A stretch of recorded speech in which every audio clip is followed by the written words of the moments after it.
2008년 글로벌 금융위기는 2006년부터 2년에 걸쳐 집값이 빠지는 과정에서 터진 일이었는데 지금 미국 집값이 계속 오르고 있거든요. 이번에 주식시장의 폭락 등을 이유로 해서 살펴보면 실제로 미국의 모기지 금리가 떨어지고 있어요. 이 영향으로 미국의 모기지 신청 건수가 급증하고 있어요. 이 두 가지 요인들을 다 복합적으로 살펴보면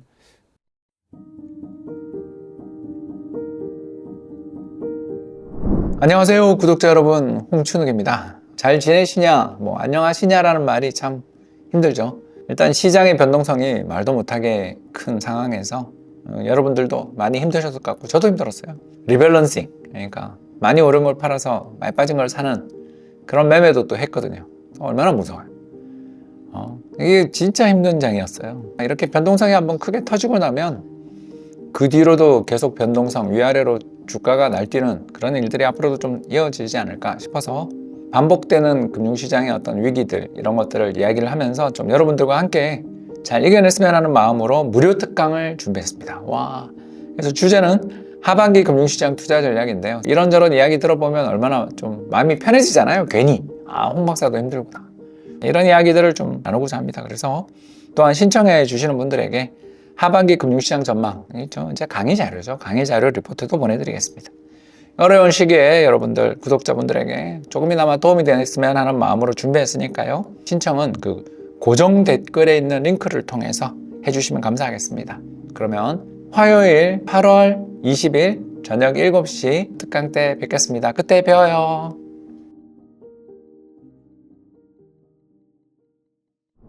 안녕하세요. 이코노미스트 홍춘욱입니다. 요즘 참 힘드시죠? 근데 힘드신 분들에게 도움이 되는 자산이 하나 있었죠. 바로 VNQ를 비롯한 리츠 자산 투자가 이렇게 힘든 시장에 도움이 됩니다. 탈무드 투자법의 핵심 포트폴리오가 바로 VNQ였잖아요. 이걸 왜 투자를 해야 되는지 궁금하셨던 분들, 이번 폭락장의 영향력 또는 그 효과를 실감하셨을 것 같습니다. 오늘 그 이야기 해보도록 하겠습니다. 김 PD님 안녕하세요. 안녕하세요, 홍 박사님.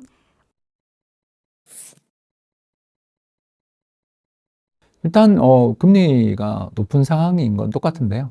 다만 이제 다행스러운 게 2008년 글로벌 금융위기는 2006년부터 2년에 걸쳐 집값이 빠지는 과정에서 터진 일이었는데 지금 미국 집값이 계속 오르고 있거든요. 두 번째는 그때는 또 주택 공급 과잉이 굉장히 심각했어요. 그런데 지금은 주택 공급의 과소 공급이 문제가 되고 있는, 우리도 그렇죠.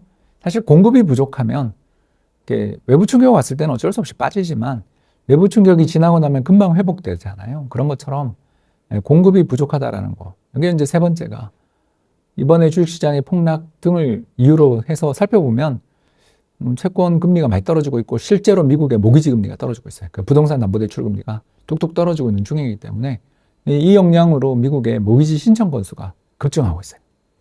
이 두 가지 요인들을 다 복합적으로 살펴보면 저는 지금 부동산 시장이 옛날하고 좀 다른 것 같다. 그때는 2년간 빠지던 중에 충격이 현실화됐다면 지금은 계속 오르는 중인데다 공급도 좋고 거기다 금리까지 인하되지 않겠냐. 아직은 떨어진 건 그렇게 크지 않지만, 그래서 그때와 조건이 벌써 두 개가 다르기 때문에 이번 부동산 시장은 저는 그렇게 큰 충격은 받지 않을 것 같다 생각합니다. 두 가지가 있는데요. 하나는 VNQ, 또 하나는 MBB, 이렇게 두 가지 자산을 추천드릴 수 있는데요. MBB는 여러분들 이제 오래간만에 제가 등장했는데요. 바로 미국 모기지 채권에 투자하는 ETF니까 그래서 채권 금리가 떨어진다 그러면 채권에도 또 할만하잖아요. 특히 이 채권은 듀레이션, 그러니까 금리 1% 떨어질 때 채권 가격의 변동률이 20% 정도에 달하는 듀레이션이 되게 긴 자산입니다. 그렇기 때문에 충분히 금리가 하락한다고 생각되면 MBB도 한번 고민해 볼 필요 있고요. 두 번째 VNQ는 배당 수익률도 한 4% 후반, 거기다가 요새 미국 집값도 오르고, 그리고 트럼프가 만약 대통령이 된다면, 누차 이야기했습니다만 이번 조정의 이유는 트럼프예요. 그래서 만약 트럼프가 대통령이 된다고 생각하니까 이렇게 떠는 거거든요. 그래서 트럼프가 만약 대통령이 된다면 그가 부동산 디벨로퍼 출신이잖아요. 그래서 부동산 시장에 나쁜 정책을 쓸 가능성은 거의 희박한 사람이라고요. 굉장히 자기 이해관계에 밝은 사람이잖아요. 그런 측면에서 볼 때 충분히 저는 VNQ도 괜찮지 않을까 생각합니다. 이거는 다 투자하는 겁니다. VNQ를 비롯한 미국의 이제 리츠 관련 ETF들, SCHH도 그렇고요. 다 이게 상업용 부동산부터 주거용 부동산까지 골고루 투자를 하고 있어서 최근 상업용 부동산에 대한 공포가 좀 컸던 시기에는 아무래도 좀 외면받았던 게 사실이고, 또 시장 금리가 높으면 굳이 이걸 왜 사야 돼? 난 그냥 채권 살래. 라는 수요도 많았기 때문에 리츠가 힘들었습니다. 그러나 일단 이런저런 과정 속에서 미국의 주거용 주택 가격이 벌써 한 2년 가까이 오르고 있고, 여기다가 상업용 부동산에 대한 공포는 컸습니다만 결국 상업용 부동산이라는 건 주거용 부동산에 후행하거든요.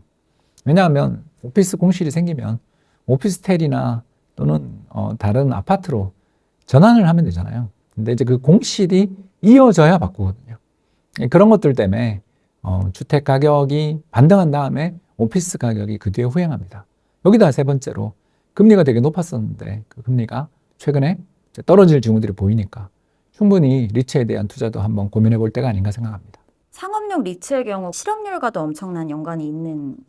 그런 것도 있는데 이제 최근에는 그 재택근무가 상업용 오피스 가격 하락의 주범이었기 때문에 우리나라랑 달리 미국은 재택근무, 하이브리드 근무가 되게 일상화돼 있거든요. 그래서 앞으로도 오피스 수요는 옛날만 못한 거 아니냐라는 공포가 그 가격을 떨어뜨린 요인이었습니다. 따라서 이걸 지금 주거용 주택 공급이 부족하니까 주거용으로 전환이 이루어진다라면 공급의 미스매치 문제들 이런 것들이 해결되지 않을까 생각합니다.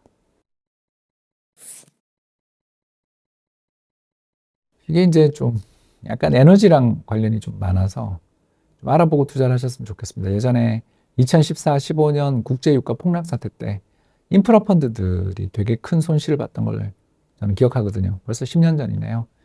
왜 그러냐 하면 이제 파이프라인 관련돼 있는 ETF들이 있어서 그렇습니다. 그래서 국제유가가 만일 떨어진다면 예를 들어서 트럼프가 돼서 그 셰일 오일 착공이나 이런 것들에 대한 규제를 풀면 또 에너지 공급 과잉 사태가 나올 수도 있잖아요. 그렇기 때문에 인프라에 대해서는 사안별로 공부가 좀 필요하다라는 말씀 드리고 싶고요. 일단 저는 더 그냥 전체 다 투자를 하는 VNQ 같은 걸 좋아합니다.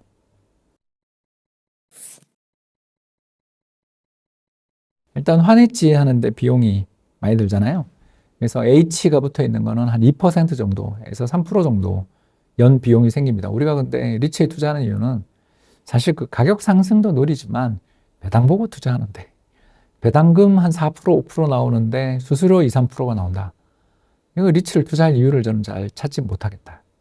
그래서 국내에 상장되어 있는 해외 리츠는 저는 아직은 좀 투자하기는 그렇다. 이 말씀 드리고 싶네요. 있겠죠. 그런데 우리 국내 자산을 갖고 있는 상태에서 해외 리츠를 사는 거잖아요. 저는 그렇게 생각하거든요. 그래서 해외 리츠에 올인한다라는 말로 받아들이시지 않으셨으면 좋겠고요. 저는 일단 기본적으로 제 전체 자산 포트폴리오에서 개별 종목은 1%도 안 돼요.